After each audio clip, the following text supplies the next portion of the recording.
viewers, welcome to another episode of World of Work. And with me are a usual folks, Joshua and Alfred. Yeah.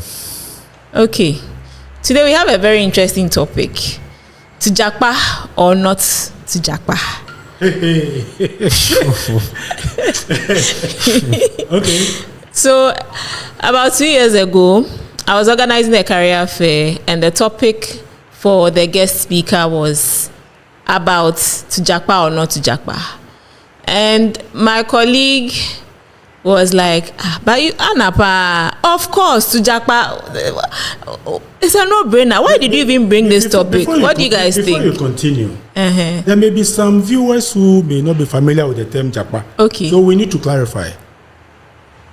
What is it? Okay, so japa is a Nigerian term, particularly, specifically Yoruba term. Yeah. Okay. It's a term which means running away from a very uncomfortable situation, escaping a bad situation. Mm-hmm. So when we talk of japa, we are talking of people maybe leaving their present abode to better places. Okay. And we are talking specifically about, in most cases, leaving your country for greener pastures. Mm-hmm. Okay.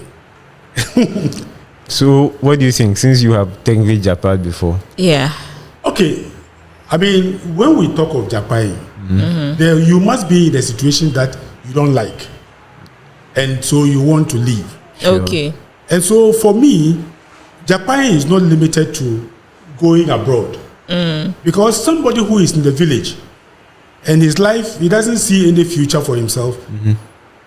A friend of his who has gone to the city and comes back with some nice things will tempt him to japa to the city.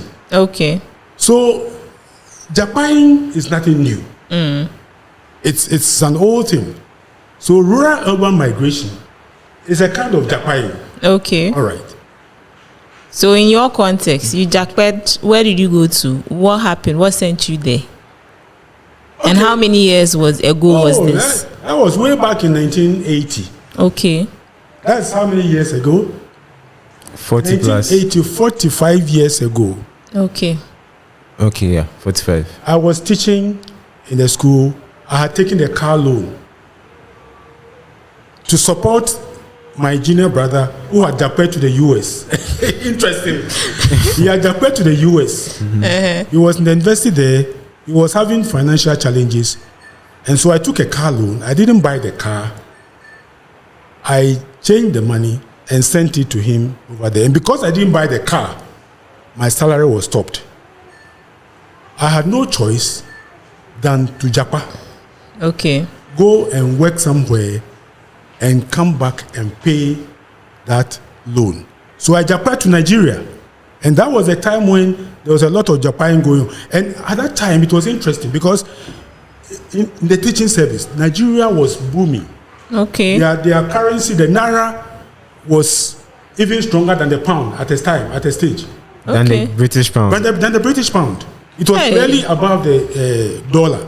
How the mighty are falling. I know. So what was happening at that time was that, a teacher will come to school teaching. Then you hear that, they are recruiting teachers for Nigeria at, say, Efwa Sutherland's Park. So the lecturer will just excuse his students and then off he goes. And the next day, he won't come to school. So people were leaving the classrooms. People were japaing like 24 hours. Yes, because things were very difficult. The late 70s and the early 80s. So people were japaing and they were japaing to Nigeria. At that time, I mean, it was easy. How do you compare that to now? Were things more difficult? Oh, the things were more. What sort of things were happening there? Things were very, very. And let me tell you something. We used to have a saying, travel and see. So for some people, traveling out of your present environment gives you an opportunity to see the rest of the world. But today, I mean, we are talking of a time when there was nothing like internet. Today, you can sit here and know what is happening in every part of the world. So the excuse of seeing the world through Japan is bogus.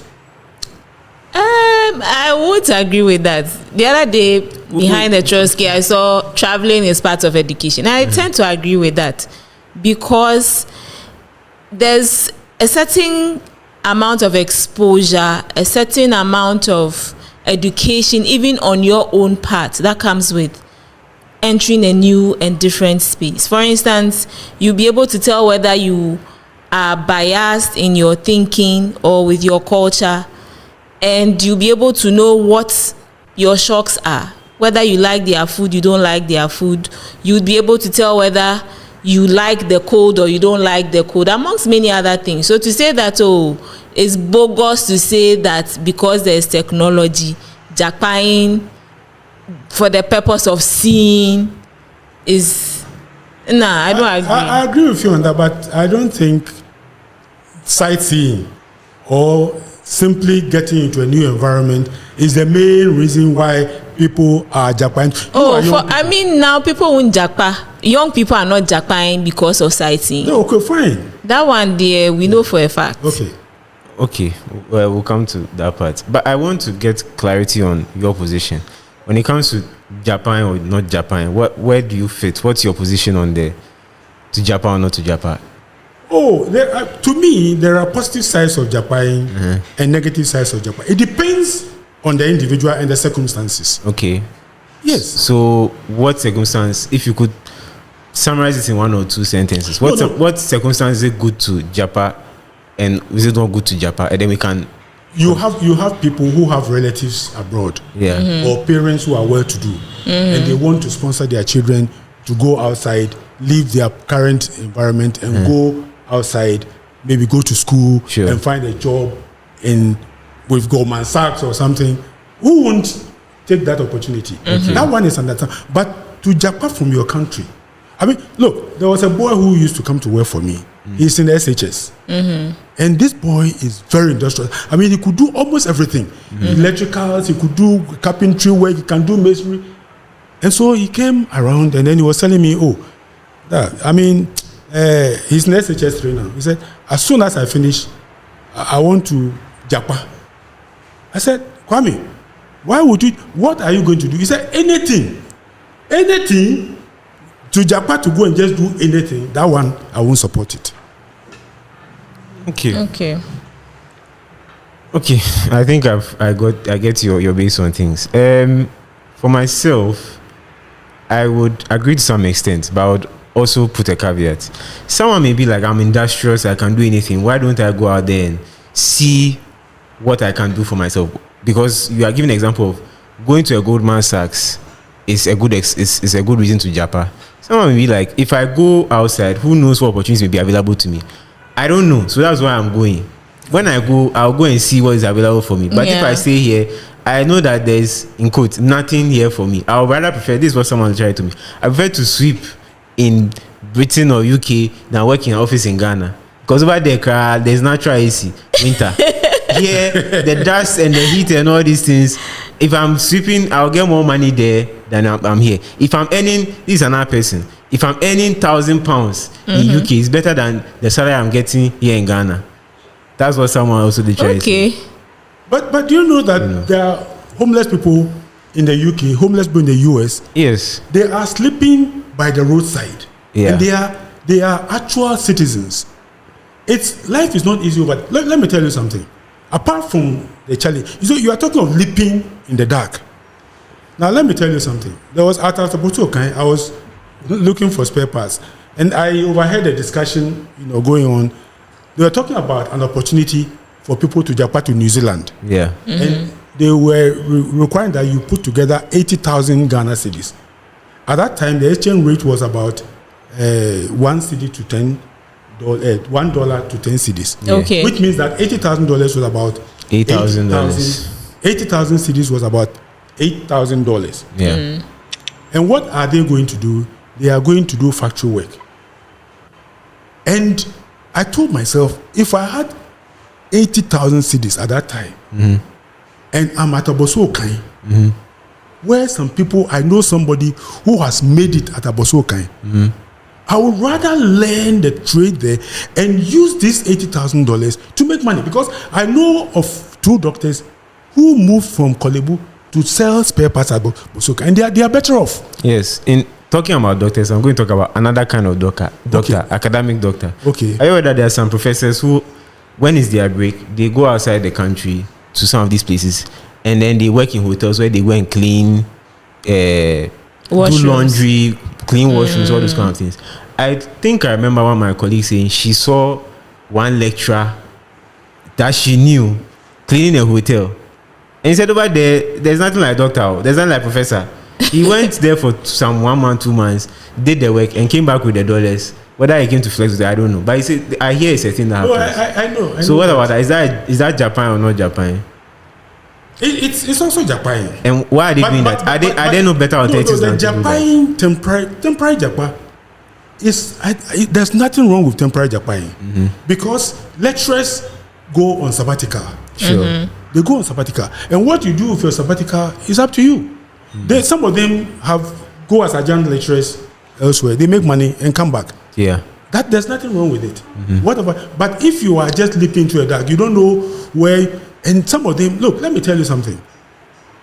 I know somebody who was working in a bank, and that bank was changing hands. So some of the workers were given the opportunity to take severance package and leave. He took his severance package, married a member of our church, and then he said, "Oh, I'm going to, I won't mention the country. Sure. I'm going there to work, and then I'll bring you over." That woman has been in the country for more than 20 years. This man has never been able to, because he's lost. He's completely lost, because what he thought he was going to achieve there, he has never been. So he has not been able to even come back to Ghana once. Okay. Interesting. To make my perspective clear, I agree with you that jumping in the dark is a dangerous thing to do. Some people do it and they do well, but people also win a lottery every day. Doesn't mean that is your investment plan. I'm going to buy the lottery. But I feel that if you can imbibe yourself in the Niger spirit and tell yourself it is a do or die affair, you will still make it. Yeah, but the thing, and that comes to my second point, there are people who tried to Japa or did successfully Japa in quotes. They went out there, they didn't get the success they were hoping for, and they came back, and they are household names now. So you ask such yourself, as who? Senior Estate and Associates. Okay. Any architect knows Estate and Associates. Even my friend, he said when he grows up, he wants to be like Estate and Associates. Okay. He went to UK, and he struggled, didn't do quite so well. Came back, set up his practice, and thrived. So you have to ask yourself, what happened? Why is it? And there are a lot of factors. The racism, there are so many struggles. Like right now, I have a friend who used to work with McKinsey. She's now working in another company. And she's like, when McKinsey was laying off people, you are black, they would send you home first. She's still there. She's left. She's left. No, but she's still there. She's in the US. She's found another role. But she was scared because she's like, her H-1B visa, if she doesn't find a job soon, it's going to expire. That's one situation. We have another friend, someone I know, who is in Czech. He even was considering going to another country because his visa is in jeopardy, and he's an IT professional. Nobody wants to take somebody whose visa situation is sketchy. Okay. So he's now thinking, should I go and get someone to marry, fake marriage, or because he's not prepared to come living back on the edge. Then there's a third person who used to work in a company that I work in. He left, went outside illegally. His 6 months is over. He went to the company he worked with allowed him to travel outside, so he had the passport and the visa. His 6 months is over. He's now a fugitive, and ICE is chasing people. I don't know whether he's also in trouble, but he's illegal immigrant. He's not finding his way, and he's also planning to get a fake. So I'm asking, why are you going through all this? Why?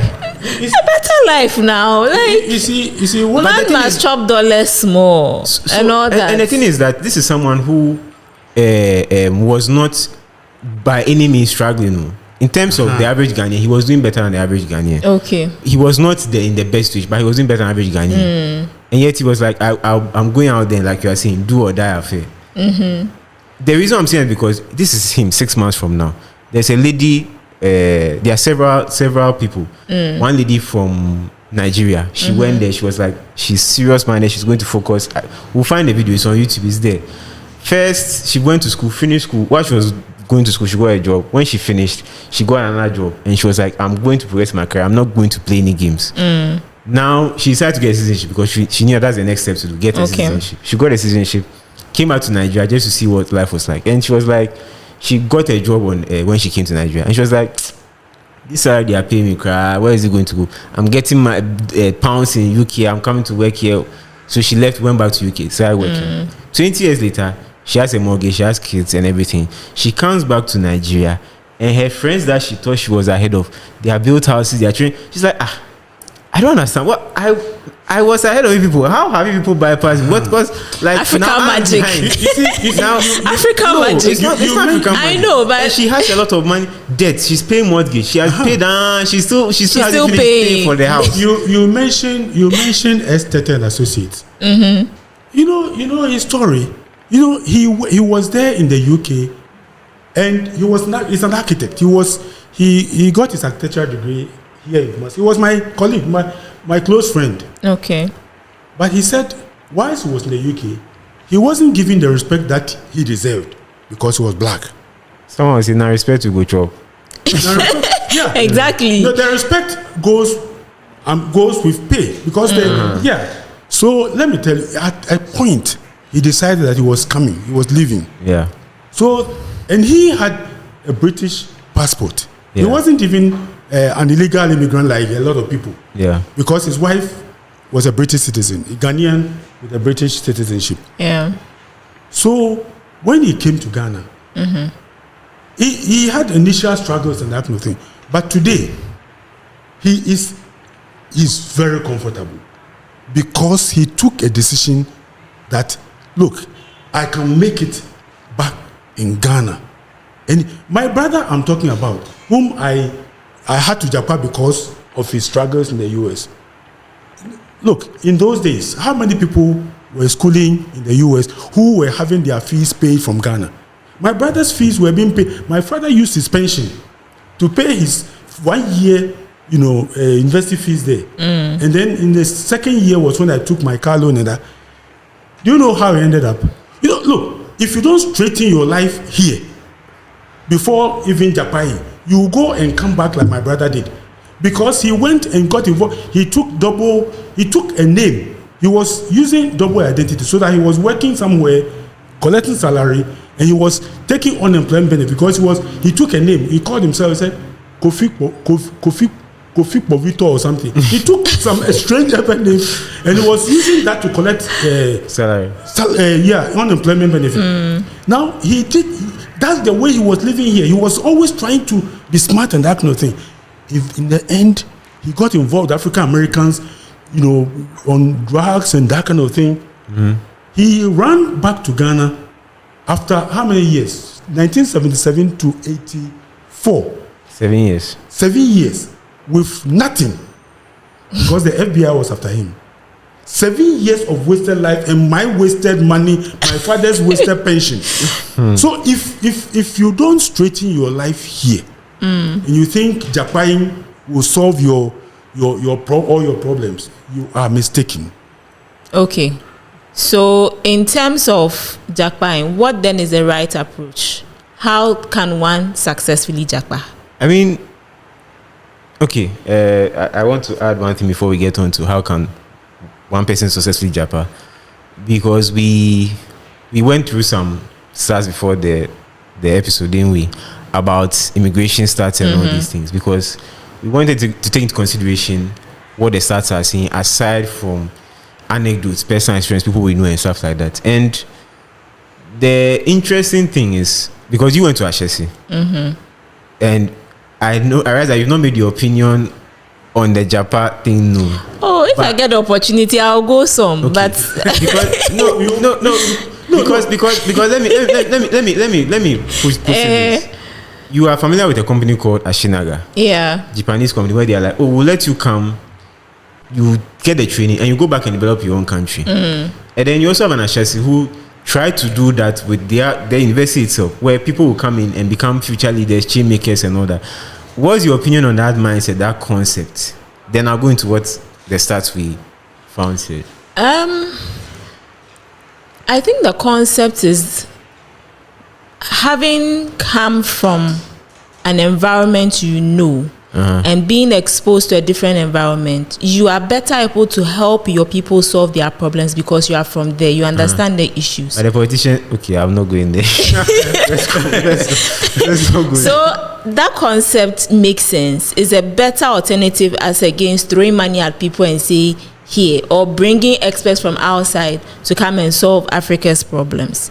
So to me, it makes sense to say, I'll train you, but you have to go back and help your people thrive. Yeah, so I bring that because there is this tension between stay in your country, fix your problems, rather than, like you said, running away. And then someone is like, why should I care about my country? My country doesn't care about me, so I'm leaving. No, you get people on both sides of the aisle.